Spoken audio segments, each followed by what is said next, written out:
So the chaotic North West ANC elective conference was not able to conclude all its business on Sunday. The process is now set to continue at a later date. Nono Maloyi has been elected the party's new provincial chair in the province. Some members are also threatening legal action to try and nullify the outcome of that vote. Let's talk about all of this then with the newly elected ANC North West Deputy Secretary, Viola Motsumi. A very good evening to you, ma'am. Welcome to News at Prime. So you are the only woman in the top 5 in the North West. It was a similar scenario at national level with the late Jessie Duarte until her passing. Why is it that ANC branches do not want to elect more women at that level? Good evening, and also let me take this opportunity to extend my revolutionary greetings to all the viewers out there. That is a very, very, very, very, very difficult question to ask, per se. But what I can say from my opinion, this is my view, is that there is an element of idealism. We are so in denial as female comrades in the African National Congress. For example, I'm going to give you a practical example. There are processes that have to take place before the provincial conferences, whereby the branches are being ordered to elect delegates that will deliver their mandate to the conference. And our guidelines of the African National Congress are clear and straightforward to say that when those delegates are being elected, they must make sure that there is gender balance, whereby it is a must, there must be a male and a female delegate. So what we have experienced in our province in this particular conference is that in most of the branches in the Northwest, you'll find there were people who were dominating were male delegates in each and every branch. That thing on its own, really, it needs a serious introspection from us as female comrades, because we form part of the branches. It is our responsibility from the level of the branches in making sure that we elect female delegates who will be able to advance the interests of women in the African National Congress. So it becomes a problem, that issue that I've raised. Even in the conference, you find most of the time the female comrades who are expected to support the female candidates, they don't normally do so. They rather contest the very same female comrades who are contesting in these particular key positions. A practical example is this, the 9th conference that took place during the weekend of the Northwest Province. You've seen all the candidates who were contesting for each and every position in the top 5. For the chairpersonship, we saw 2 males contesting. There was nobody from our female comrades who were willing to contest those particular male comrades. Then you go to the deputy chair, the same thing. You go to the secretary. At least I'm going to applaud Comrade Kenetsu Musenu of contesting that particular male comrade who was contesting for the position of the secretary. Then you go to the deputy secretary position. Instead of giving each other a support, it is us who are contesting among each other, whereby there were 3 candidates compared to other candidates, compared to other positions that were there. And all those 3 candidates happens to be females.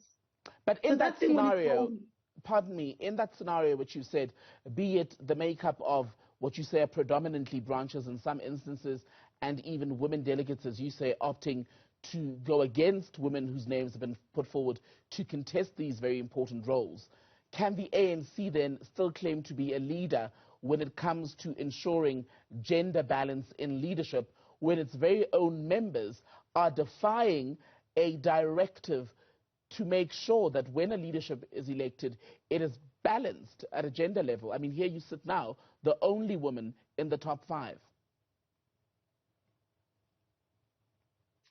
Thank you for the question. And one would say, let me remind our viewers out there that as members of the African National Congress, yes, we are guided by the Constitution of the African National Congress, where we are the custodians of the very same Constitution of the African National Congress. And then also must indicate that in the very same Constitution of the African National Congress, we know that our branches are the basic unit of the organization. Hence, at one particular point in that particular Congress, the leadership had to resort to take delegates who were made alternates. Remember, you'll find there's one branch that qualifies for 2 delegates. And then there's an option there whereby branches are required also to elect an alternate delegate.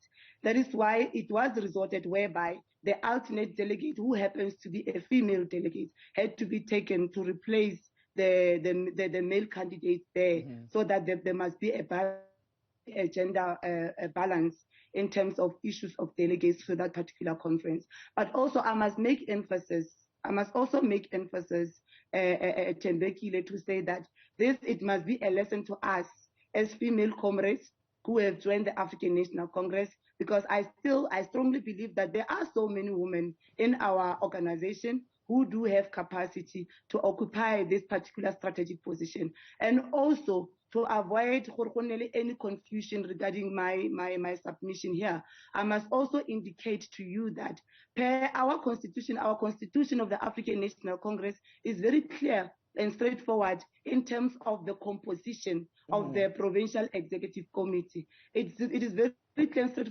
straightforward to say that in the PEC, there must be 50%. There must not be 50%. There must not be less than 50% representative of women in the structure. And then when we talk of structure, we are talking about the whole 35 PEC members who are Provincial Executive Committee. And then we must also be aware that the top 5, which is our officials, are not regarded as a structure. But it does not mean necessarily that we must not be elected in those key positions, because there are very critical positions in the PEC. Indeed. So basically, that is my submission. Your PEC then has been in post for 3 days now since the weekend, right? But people are already wondering if you guys will be able to stay the course, serve a full term, when you consider that the conference itself has now been adjourned for 2 weeks because there were issues around fraudulent accreditation, questions about whether delegates who were there were all there lawfully. You also have still the threat of a legal challenge to the election process that saw people such as yourself now in these roles. Do you believe that you'll be able to serve a full term? I'm confident that definitely this collective that is being elected in the past weekend, it will actually finish its term.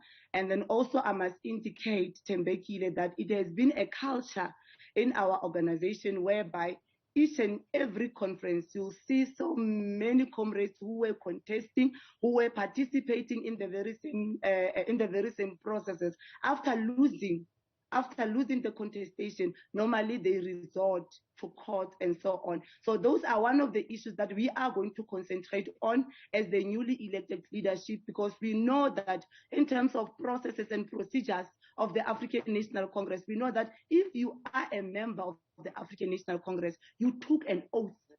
And that oath is clear and straightforward, and we've got guidelines that guide our members to say that if there are any issues that they are not happy about, there are processes that need to be followed.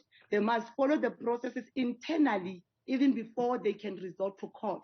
So we are going to make sure that we focus on the issue of discipline among our members of the African National Congress, because that's the only way for us to restore the integrity and the dignity of the African National Congress. So I'm confident, I don't have any doubts, because I was elected constitutionally by a constitutional provincial conference of the ANC, which was monitored by the National Executive Committee members who were deployed in the North West province. And then